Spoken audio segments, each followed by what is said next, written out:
বিনা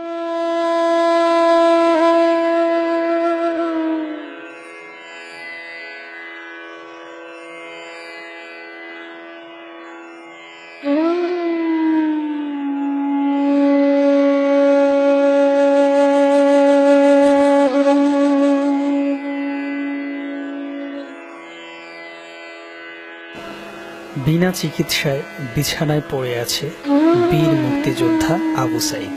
প্রতিবন্ধী দুটি ছেলে বাবার পাশে হুইল চেয়ারে বসে এভাবেই চোখের পানি ফেলে।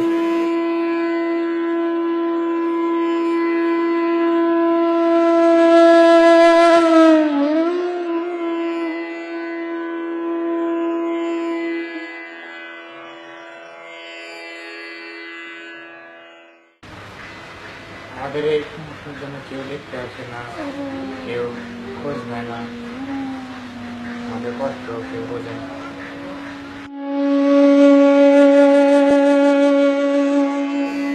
স্বামী ও দুটি ছেলের মুক্তিযোদ্ধা ও প্রতিবন্ধী ভাতায় যে টাকা পায় তা দিয়ে ওষুধ কিনতেই ফুরিয়ে যায়।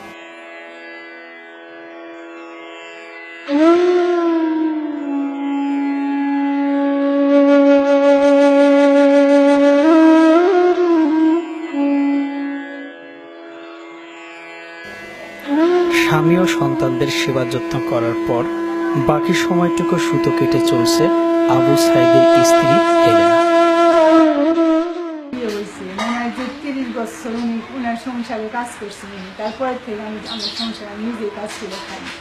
আমি কোন বাংলা কাজ করি। আমার ছেলেরা দুটো প্রতিবন্ধী আছে। ছেলেরা এক ছেলে 35 বছর বয়স, আর এক ছেলে 25 বছর বয়স। এদের নিয়ে আমি এই বাড়ির জীবন কাটাইতেছি। কেউ আমার দেখি না, মানুষ আমি নিজেই কাজ করে সংসার চালাই।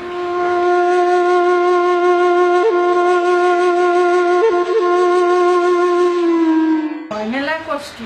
আমি যেরকম দুনিয়াদারি করে খাইতেছি এরকম কষ্ট মনে হয় কেউ করে না। এখন আমার নতুন করে আবার আমার কষ্ট করে দুটো সিঁড়ি বাচ্চা না। আমার বাজার ঘাট করি না, একটু মানুষ আমি নিজেই বাজার করি না।